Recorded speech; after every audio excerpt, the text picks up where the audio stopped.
니고데모가 등장을 합니다. 여러분, 우리가 친숙한 분이죠. 니고데모. 요한복음 3장 1절에서 10절의 말씀을 먼저 한 절씩 교독하겠습니다.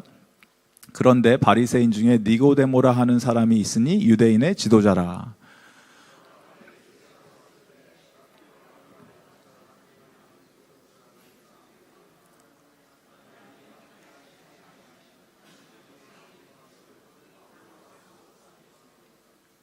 예수께서 대답하여 이르시되 진실로 진실로 내게 이르노니 사람이 거듭나지 아니하면 하나님의 나라를 볼 수 없느니라.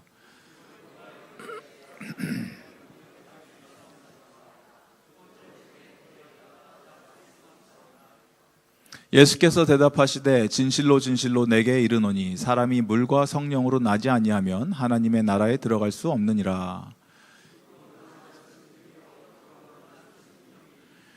내가 내게 거듭나야 하겠다 하는 말을 놀랍게 여기지 말라.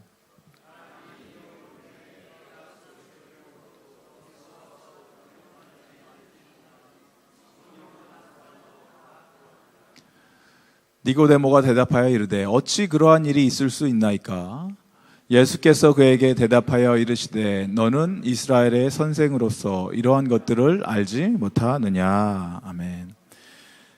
오늘 이 말씀 지금 예수님께서 해주신 것이 성령님으로 우리가 새롭게 태어나야지 변화될 수 있다라는 거죠. 성령님으로 새롭게 태어나야지만 변화될 수 있다.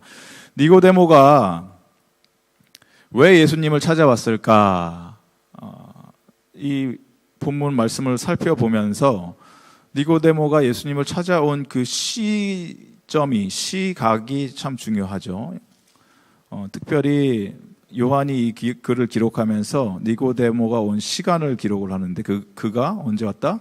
밤에 예수께 와서 한밤중에 예수님을 찾아왔다고 합니다. 니고데모가 왜 한밤중에 하필 예수님을 찾아왔을까? 니고데모는 이스라엘의 선생님이라고 하죠. 바리새인이었고 다른 사람들한테 들키기가 싫었던 것 같습니다. 예수님을 만나는 자신의 모습이 들키는 것이 두려웠던 것 같습니다. 그리고 또 이 어둠에서부터 왔다. 요한복음을 읽으실 때 여러분이 렌즈를 끼고 읽으시면 좋은 게 무엇이냐면 영적인 것들에 대해서 요한이 초점을 맞추면서 말씀을 계속해서 전달을 하는데 말 그대로 니고데모의 영적인 상태가 어둠 속에 있다는 거죠. 어둠 속에, 암흑 속에서 있는 니고데모가 예수님을 찾아왔다. 밤 한밤중에. 이렇게 보시면서 왜 찾아왔을까 과연? 니고데모는 예수님을 만나면서 예수님에게 무엇인가를 따지려고 온 것도 아니고 예수님을 대적하려고 온 것도 아니고 굉장히 호의적인 태도로 예수님을 찾아옵니다. 예수님을 부를 때 예수님 참 위대한 선생님이십니다. 도덕적으로도 뛰어나신 것 같습니다. 참 예수님 삶의 귀감이 될 정도로 호의적이신 분 같습니다. 이러면서 니고데모가 예수님한테 찾아왔다는 것입니다. 니고데모가 나이가 많았을까요? 예수님이 나이가 많으셨을까요? 모르죠. 성경이 안 나오니까. 그런데 아무래도 니고데모가 훨씬 더 영향력 있는 이스라엘 선생, 공회원의 한 명이라고 친다면 나이가 예수님보다는 많았을 확률이 높다. 왜냐하면 예수님은 30세, 33세 정도 이때쯤 되셨을 테니까. 예수님을 찾아오면서 호의적으로 왔습니다. 뭐라고 말씀을 했냐면 랍비여, 본인도 선생인데, 이스라엘 선생인데 또 예수님을 칭함에 있어서 자기가 이제 낮은 저자세로 나가는 거죠. 선생님 이러면서 예수님한테 갔다라는 거예요. 나이도 어린 사람한테. 선생님, 보니까 당신 하시는 걸 보니까 예사롭지 않고 하나님으로부터 온 선생인 줄 알겠습니다. 하나님이 함께 하시지 않으면 지금 하고 계시는 이 많은 행위들을 할 수가 없습니다. 이렇게 이게 굉장히 신화적으로 온 거 아닙니까? 니고데모는. 그런데 뜻밖인 것이 바로 예수님의 반응이라는 것입니다.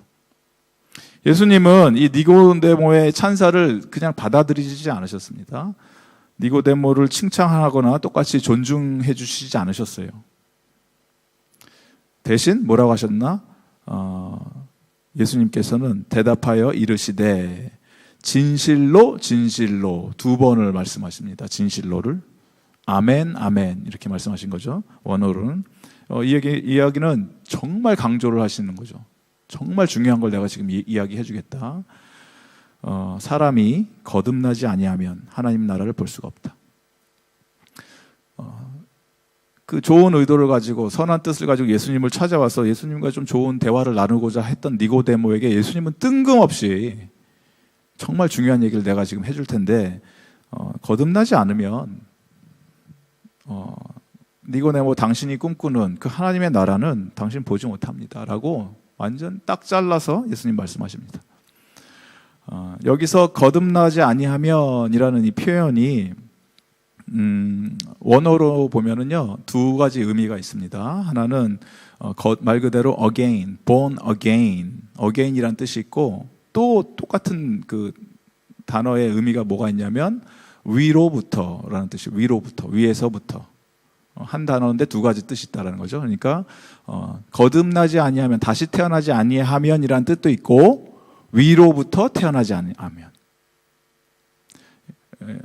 우리가 육신으로 육적으로는 이 세상에 부모를 통해서 태어나지만 진짜 삶, 진짜 생명은 위로부터 태어나지 아니하면 하나님의 나라에 들어갈 수 없다. 이 이야기를 하고 있다는 거예요. 이중적인 의미로도 다 사용해도 전혀 문제가 없다라는 거예요. 그리고 예수님께서는 아마 의도적으로 그렇게 말씀을 하셨던 것 같아요. 위로부터 우리가 태어나지 아니하면, 다시 태어나지 아니하면 하나님의 구원을 우리는 알 수 없다. 이 이야기를 하고 있다는 거예요. 그래서 그리스도의 삶은 저와 여러분 그리스도이시지 않습니까? 여러분 크리스천 맞으십니까? 네, 아멘. 아니신 분들이 여기 앉아 계신 분들이 왜 오셨는지 모르겠지만 어쨌든 잘 오셨습니다. 그리스도인이 되기 위해서 오신 분들도 계실 수도 있고 그리스도인으로서 오셨다면 그리스도인이라는 말은 내 삶은 다시 거듭났습니다를 고백하는 자들이 모였다라는 거예요. 이 자리에는. 나는 새로운 인생입니다. 거듭남은 우리의 인간적인 머리로는 이해가 안 되는 초자연적인 현상이라는 것입니다. 기적적인 변화가 내 안에서 일어났다라는 것입니다. 내가 이게 어떤 느낌적으로 감정적으로 나는 모르겠습니다. 모태신앙으로 쭉 태어났는데 언제부터 내가 크리스천인지도 모르겠고 어쨌든 예수님이 믿어집니다. 이럴 수도 있죠. 하지만 그럼에도 불구하고 그 안에 거듭남이라는 것은 우리가 부인할 수 없는 하나님이 행하시고 계시고 행하신 일이라는 것이라는 거예요. 이 거듭남은 초자연적인 일이라는 것입니다. 근데 이것이 어떻게 일어난다? 이 거룩한 변화는 우리 마음의 회심, 회개와 진정한 믿음, 예수님을 통한 그 믿음으로 하나님께 돌아올 때 이 한 명의 영혼이 하나님이 보셨을 때 이 거듭난 영혼으로 받아주신다. 다른 얘기로 인간의 노력과 의지와 결단으로는 거듭남이 불가능하다는 거예요. 그러니까 여러분의 거듭남, 여러분이 크리스천이 된 것은 전적으로 하나님의 은혜임을 이 시간 우리가 고백합니다. 우리가 우리의 힘으로 했습니다라고 얘기할 수가 없다라는 거예요. 그래서 거듭남, 두 번째 우리의 삶이 시작이 됐는데 두 번째 삶이 시작하려면 말 그대로 첫 번째 삶을 정리하는, 마무리하는 것이 필요하죠. 우리의 삶. 첫 번째 삶은 정리를 했어야죠. 마무리를. 그 첫 번째 삶이 그대로 남아있는 상태로 우리가 종교 생활을 할 수가 없다라는 것입니다. 오늘날 많은 사람들이 교회를 열심히 섬기고 교회 생활을 열심히 하고 크리스천인 것처럼 보일 수도 있습니다. 진정으로 거듭난 된 사람인처럼 보이면서 교회 생활을 10년, 20년, 30년 할 수도 있습니다. 그게 그냥 성향적으로 맞고 편하면 그렇게 교회에 올 수 있죠. 매주 누가 봐도 저 사람은 크리스천이라고 생각하고 착각하고 살 수도 있죠. 근데 여러분 니고데모도 그렇게 신앙생활을 했다라는 거예요. 니고데모가 이스라엘의 선생이 되기까지 얼마나 많은 훈련을 했었고 종교적인 열심을 가지고 바리새인들의 열심을 따라갈 수가 없죠. 그렇게 살아왔다라는 것입니다. 근데 많은 니고데모와 같은 종교인의 모습으로 교회 생활을 하는 사람들이 많이 있을 수도 있다라는 거예요. 교회 양육을 내가 다 받았고 어느 정도 신앙이 있는 것처럼 나는 생각을 하고 내가 그렇기 때문에 하나님이 기뻐해 주실 것이야 라고 착각을 할 수 있는데 여러분 영적인 관심을 가지고 또 하나님, 예수님에 대해서 호감을 갖는 정도로 여러분 구원을 얻지 못합니다. 나 예수님 좋아요. 교회 생활 열심히 했어요. 그게 여러분의 구원을 장담하지 못한다라는 거예요.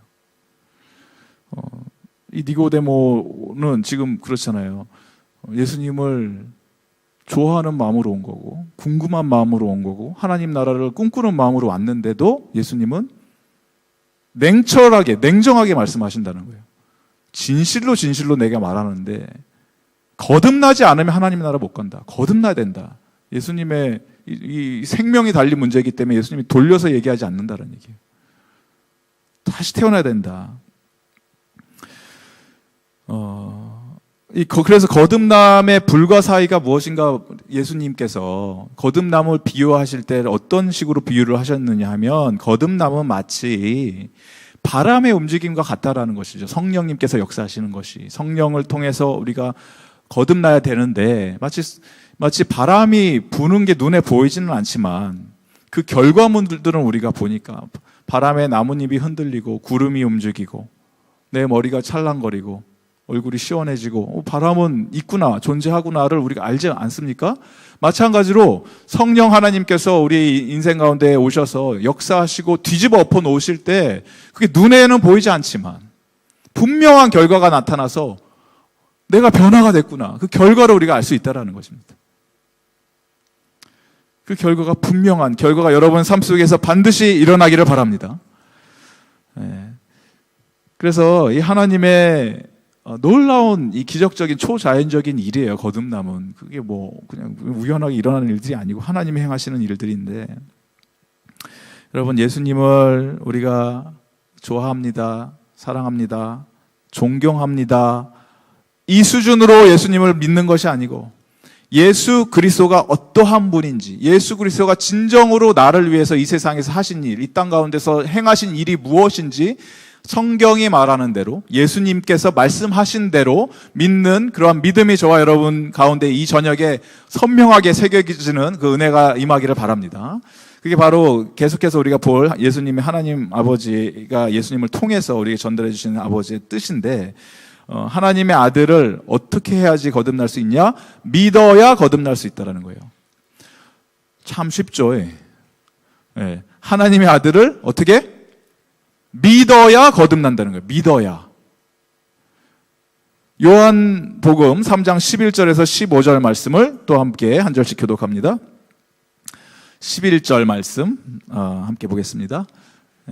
성경을 가지고 계신 펴지고, 진실로 진실로 내게 이르노니 우리는 아는 것을 말하고 본 것을 증언하노라. 그러나 너희가 우리의 증언을 받지 아니하는도다.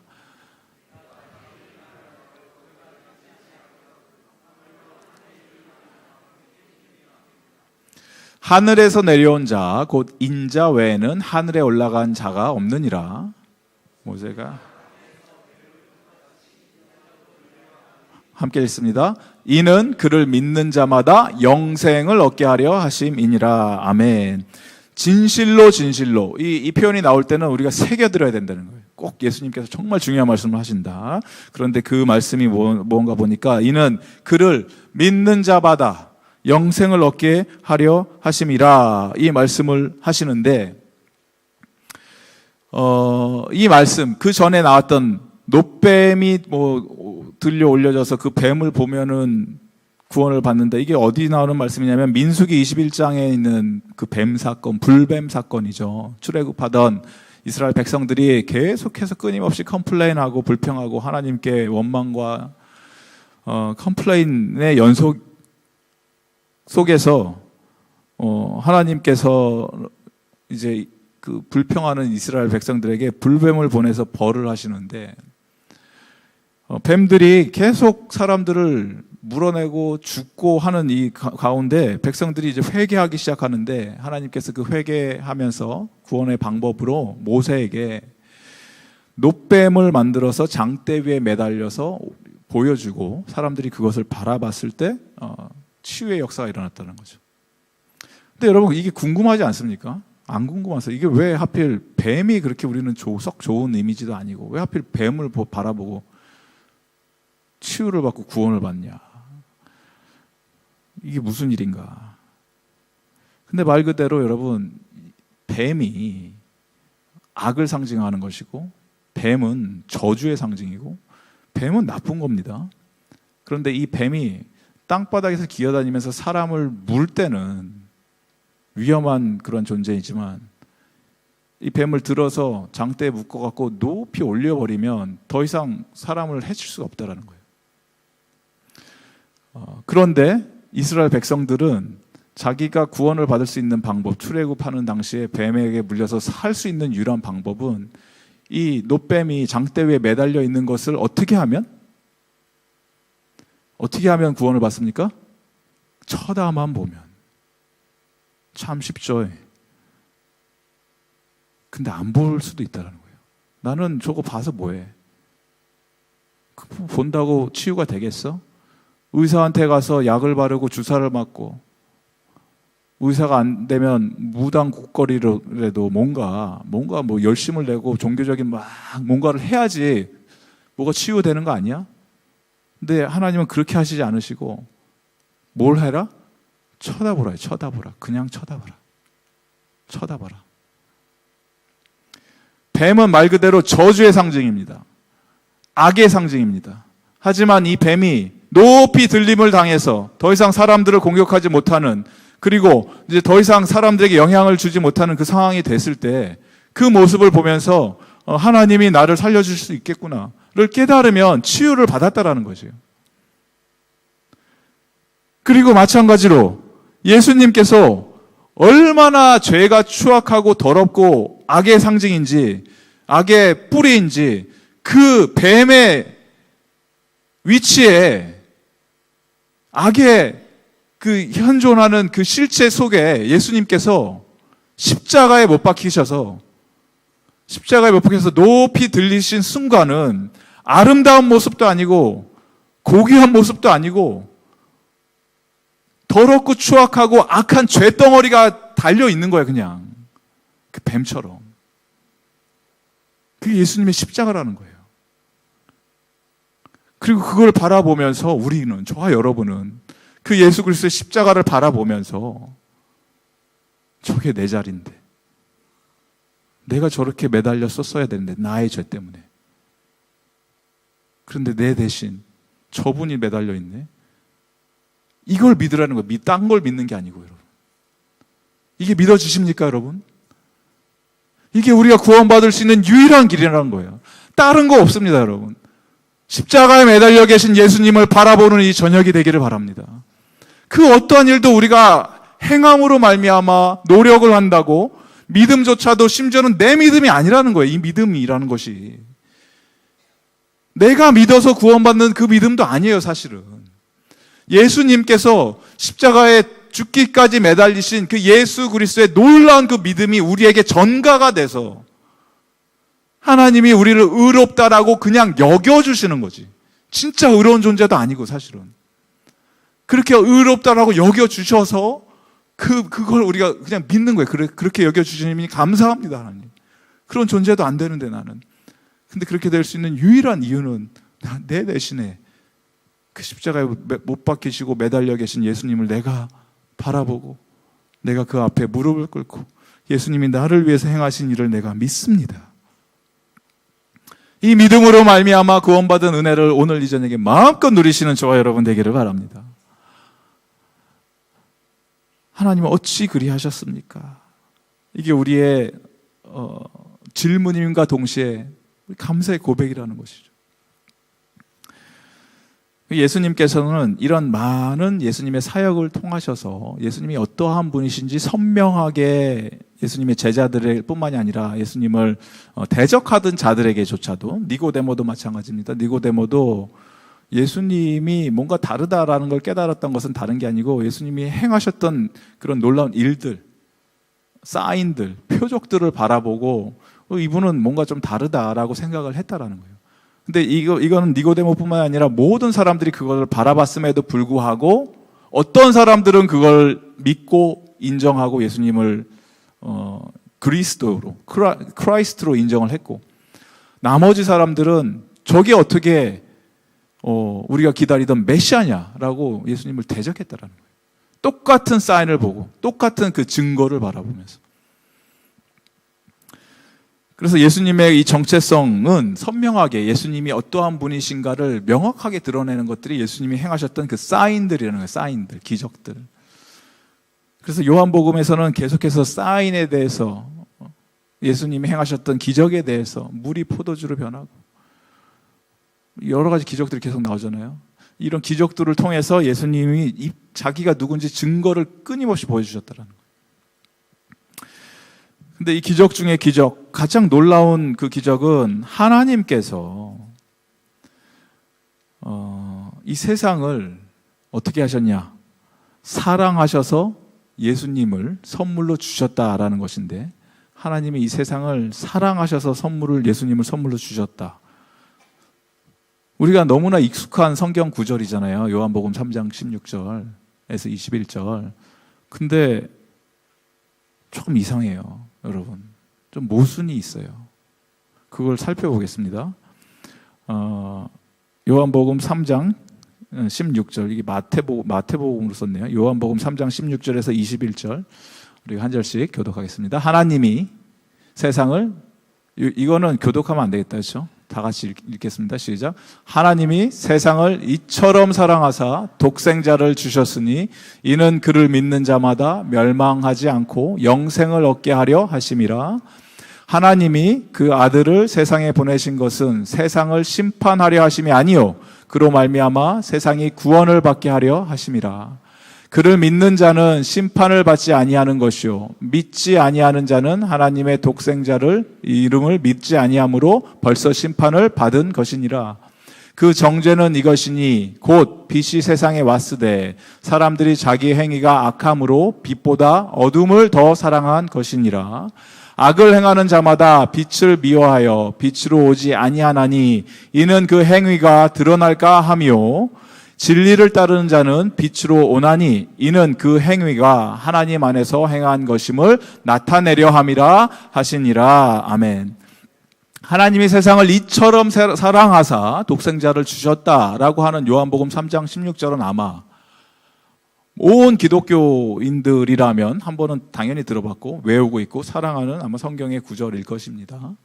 근데 왜 이게 모순이냐라고 제가 말씀을 드렸냐. 이 동일한 저자가, 요한이 또 다른 책에서는 또 다른 얘기를 해요. 그게 여러분 가지고 계신 핸드아웃에 보시면 요한 1서 2장 15절에서 17절 말씀을 함께 읽겠습니다. 시작. 이 세상이나 세상에 있는 것들을 사랑하지 말라. 누구든지 세상을 사랑하면 아버지의 사랑이 그 안에 있지 아니하니 이는 세상에 있는 모든 것이 육신의 정욕과 안목의 정욕과 이생의 자랑이니 다 아버지께로부터 온 것이 아니요 세상으로부터 온 것이라. 이 세상도 그 정욕도 지나가되 오직 하나님의 뜻을 행하는 자는 영원히 거하느니라. 아멘. 아멘.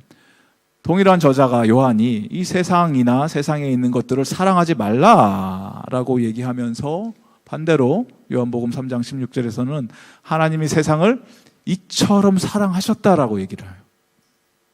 이게 무슨 모순입니까? 하나님은 사랑해도 되고 우리는 사랑하면 안 됩니까? 근데 이 사랑의 개념이 달라지죠. 저와 여러분이 이 세상의 것을 사랑하지 말라고 했을 때는 나의 이기적인 욕심, 육신의 정욕, 안목의 정욕, 자랑거리들, 내가 자랑할 것들, 이런 것들을 내세우려고 자랑을 하려고 이 세상 것들을 붙드는데, 하나님 아버지는 세상을 사랑하신 이유가 내가 만들고 내가 사랑하는 사람들이 그 땅에 살고 있고 아름답고 그리고 온전한 아버지의 그 마음이 담겨있던 그 창조물인데, 이걸 어떻게 하나님이 싫어하실 수가 있습니까? 이 세상을 이처럼 사랑하셔서, 놀라운 사실은 우리가 아직 세상적으로 찌들고 더럽고 죄의 구덩이에서 뒹굴고 있을 때, 저와 여러분이 아직 죄인 되었을 때, 로마서 5장 8절 말씀, 하나님께서 자기 자신을 아끼지 아니하시고 목숨까지 내어주시면서 우리를 생명의 길로 인도해 주셨다는 거예요. 그 사랑을 얘기하는 거예요. 그 사랑. 우리가 아직 죄인 되었을 때 우리를 죽기까지 사랑하신 그 하나님 아버지의 사랑을 얘기하고 있다는 거예요. 우리가 세상을 사랑하는 것과는 차원이 다른, 우리는 세상을 사랑하면 안 되지만 하나님은 세상을 너무나 끔찍하게 사랑하실 수밖에 없는 이유는 그렇게 해서라도 구원을 해야 하기 때문에. 저와 여러분은 우리가 세상이었기 때문에, 내가 세상이었기 때문에 하나님마저 그 세상을 포기해 버리신다면 누가 우리를 구원하시겠습니까? 무조건적인 그 아버지의 사랑 때문에 이제는 내가 구원의 기쁨을 누릴 뿐만이 아니라 내 안에 어둠 속에 꿈틀꿈틀대고 잠재되어 있었던 그 어둠의 모든 영역들이 하나님의 빛이 내 삶 속에 비춰짐으로 모든 어두운 것들이 다 사라지고 우리가 빛 가운데 나와서 이제는 하나님을 기쁨 가운데, 감사함 가운데 찬양할 수 되었음을 이 시간 고백합니다. 그게 우리에게 일어난 일들이라는 거예요, 실제적으로. 영접하는 자 곧 그 이름을 믿는 자들에게는 하나님의 자녀가 되는 권세를 주셨으니, 영접하고 예수님을 믿으면 그걸로 충분하다라는 거예요. 우리가 하나님을 이렇게 알아가면서 예수님이 누구인지, 어떤 일을 행하셨는지 깨달을 때 하나님이 세상을 이처럼 사랑하셔서 선물을 주셨는데 그 선물이 누굽니까? 예수 그리스도예요. 설교를 처음 시작하면서 이 가스펠 프로젝트를 오늘 시작하면서 드렸던 첫 번째 질문, 여러분 인생 가운데 가장 소중한 선물이 무엇입니까? 오직 예수 그리스도. 예수 그리스도 한 분이면 그 어떠한 것도 부귀영화 세상의 모든 것들을 다 준다 하더라도 나는 바꿀 수가 없습니다. 그 가장 소중하고 귀한 예수님이라는 선물을 보물처럼 간직하고 그 예수님을 붙들고 사는 저와 여러분 되기를 바랍니다. 그런데도 우리가 이 말씀을 보면서 오늘 깨달은 것이 그 3장 16절 그 이후에 나와 있는 내용들을 우리가 다시 한번 기억을 하시면, 하나님이 이 세상을 사랑하셔서 독생자를 주신 이유는 구원하기 위하심이지 멸망과 심판과 저주를 하기 위해서 예수님이 오셨다는 것이 아니라는 거죠. 그런데 첫 번째는 이 사랑을 전격적으로 완전히 보여주기 위해서 오셨는데, 두 번째 오실 때는, 다시 오실 때는 그 약속하셨던 그 심판과 마지막 그 징계가 있을 것이라는 거예요. 그럼에도 불구하고 사람들은, 그 사이에 살고 있는 우리들은 참으로 안타깝게도 불행하게도 많은 사람들이 방금 읽으신 본문의 말씀처럼 이 온전한 빛이 되신 예수 그리스도 안에서 내 자신을 다 노출시켜서 나를 완전히 하나님 이 죄 가운데서 구원해 주시고 이제는 예수님 안에서 빛 가운데만 살게 해주세요라고 하는 것이 아니고, 여전히 예수님을 믿는다고 하면서도 죄 짓는 것을 사랑하는 거고, 여전히 빛 대신 예수님을 구하면서도 어둠의 영역에서 내 일부분을, 내 삶의 작은 부분을 아직 오픈하기 싫어하는 것들이 많이 있다라는 거예요. 그래도 될 거다라고 착각하고 산다라는 거예요. 여러분, 예수님을 믿을 때는 타협이 없습니다.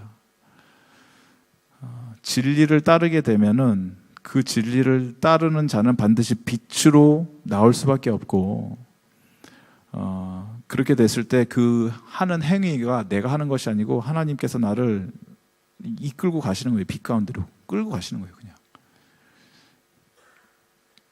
예수님이 지금도 저와 여러분의 마음속에 있는 여러 우리 마음속에 어떤 그 숨겨져 있는, 내가 이것만은 예수님한테 열어드릴 수 없습니다라고 하는 꽁꽁 묶여있는 그 어둠의 방, 이 방문을 오늘 이 저녁에 활짝 여시고 예수님의 서치라이트가 거기를 환히 비칠 때 모든 어둠이 물러가고 모든 죄악으로부터 자유로워지고 이제는 예수님이 허락하여 주시는 온전한 기쁨을 누리게 되는 축복이 이 저녁 시간에 임하시기를 바랍니다. 사람들이 여러분 손님을 초대할 때 집으로 집 청소하시잖아요. 저희들도 손님을 1년에 한 2번 정도 초대한다고 하는데 2번 청소하는 거예요. 저희 집은 1년에 2번 대청소할 때 청소했으니까 빨리 초대하자 이래서 오시는 거예요. 우리 집. 그래도 청소를 안 하는 방이 있습니다. 우리 집에. 제 방 같은 경우 제 서재가 있는 조그만 골방 같은 데는 제가 오픈을 안 하죠. 거기 들어오면 큰일 나죠. 시험 드니까 야, 목사가 이러고 살아도 돼? 이럴 정도로 지저분하니까 그 방은 못 열어드려요. 아무리 손님이 온다 하더라도. 손님이니까 안 열어드려도 돼요. 저는. 그런데 주인이 오면 달라집니다. 주인이 오면 달라져요. 여러분 마음속에 예수님이 오시는데 손님으로 오십니까?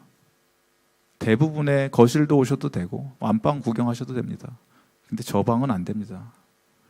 손님이십니까, 예수님? 아니면 여러분 인생의 모든 여러분의 내면 세계의 집의 주인이십니까? 주인이 찾아왔을 때 마음껏 주님 사용하여 주십시오. 주님의 뜻대로 마음껏 다 사용하시고 주님께서 정리해 주시고 변화시켜 주시고 뜯어 고쳐 주시고 업그레이드 시켜 주시고 새 집으로 지어 주십시오. 이 고백이 저와 여러분의 고백이 되기를 바랍니다.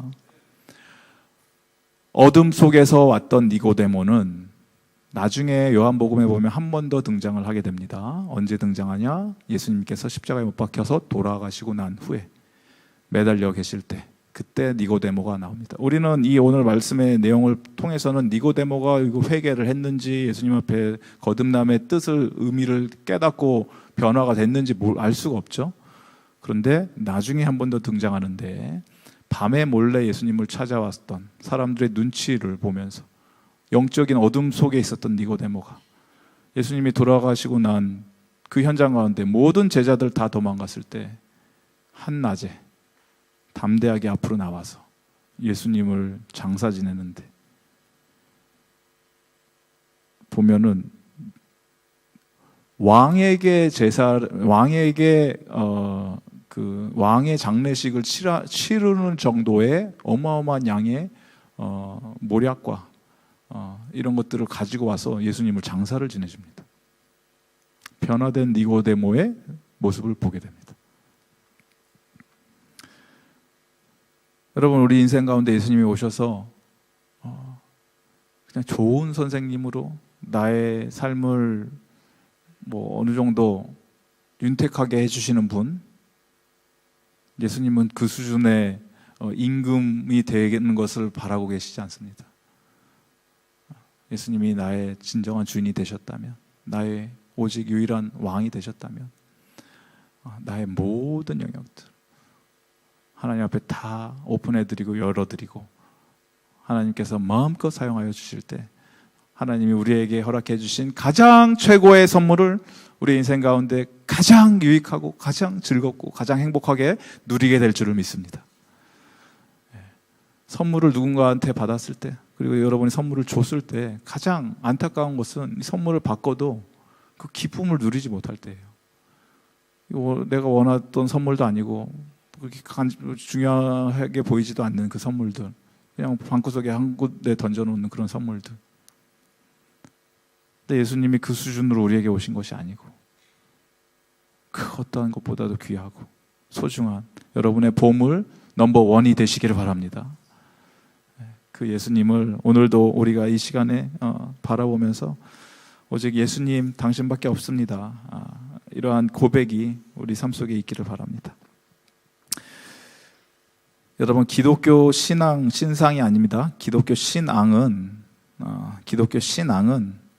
저와 여러분의 삶에 그냥 더하는 액세서리가 아닙니다. 기독교 믿음 자체가, 여러분이 예수를 믿는 믿음 자체가 여러분의 삶 자체입니다. 그렇게 사는 저와 여러분 되기를 바랍니다. 교회 생활을 마치 액세서리를 입었다 벗었다 하는 수준으로 나 교회 생활한다, 종교 생활한다가 아니고 예수님을 믿는 믿음 자체가 내 삶이다. 예수님을 따르는 삶이 이 세상에서의 나의 삶이다. 이러한 그 신앙과 믿음과 여러분의 현실의 세계의 삶이 하나가 되는 은혜가 비로소 임할 때 예수님께서 우리 삶 속에서 정말 나와 긴밀하게 연결돼서 나를 이끌어 가주시는 그 축복을 누리게 될 것입니다. 니고데모를 우리가 오늘 보면서 니고데모는 별 생각 없이 예수님한테 와서 질문을 던졌겠죠. 여러 가지 질문들을. 하지만 이 질문을 답하는 예수님의 그 내용을 통해서 우리에게 하나님이 주신 놀라운 이 말씀이 요한복음 3장 16절이라는 것이에요. 어리석어 보이는 질문을 통해서 예수님이 우리에게 선포해 주신 이 말씀이 너무나 귀하다라는 거예요. 근데 우리가 알 수 있는 것이 많은 종교 생활, 더 열심을 내서 교회 충성 봉사하는 것, 그걸 원하는 게 아니고 나와 좀 더 긴밀하게, 나와 더 친밀하게, 나와 더 깊은 교제를 나눌 수 없겠니? 그걸 원하는 예수님의 마음을 오늘 이 시간은 저와 여러분이 붙들고 예수님과 더 깊은 사랑에 빠지시는 저 여러분 되기를 바랍니다. 거듭남을 통해서 우리의 삶이 다시 이제 새로 시작됐다고 했으면 더 이상 하나님 예수님 없이는 내가 살 수가 없습니다. 하나님이 세상을 이처럼 사랑하셔서 나를 구원해 주셨는데 그 이유가 내가 멸망하지 않고 영원한 삶을 누리는 그 삶이 죽어서 시작되는 것이 아니고 오늘 이 순간 이 저녁에 다시 한번 내가 영생을 이미 누리고 있음을 선포하시면서 천국의 기쁨을 이 순간 여러분 마음껏 누리는 저와 여러분 되기를 바랍니다. 예수님이 내 안에 있으면 이것이 바로 천국이다라는 거예요. 천국. 이러한 천국의 삶을 누리는 저와 여러분이 해야 할 일이 있다면, 우리의 사명이 있다면 거듭남이라고 했던 것은 말씀드린 것처럼 아까 전에 초자연적인 현상으로 하나님께서 전적으로 행하시는 일인데 그 일을 행하시는 도구로 저와 여러분을 사용하신다는 거예요. 믿는 자들을 통해서 아직 모르는 저 세상을 향해서 하나님이 세상을 이처럼 사랑하셨다고 했을 때 이 사랑을 전달하는 매개체로 저와 여러분을 사용하신다는 거예요. 도구로서. 그래서 이 사랑을 전하고 복음을 전하고 하나님께서 성령님을 통해서 우리의 인생을 송두리째 바꿔놓으신 것처럼 하나님 저들의 인생들도 하나님 변화시켜 주시옵소서. 하나님의 능력을 우리가 신뢰합니다 라고 고백하면서 달려나가서 이 복음 피 묻은 예수 그리스도의 사랑의 십자가의 복음을 마음껏 선포하는 저와 여러분 되기를 주님의 이름으로 간절히 축원드립니다. 네, 이 시간에 우리가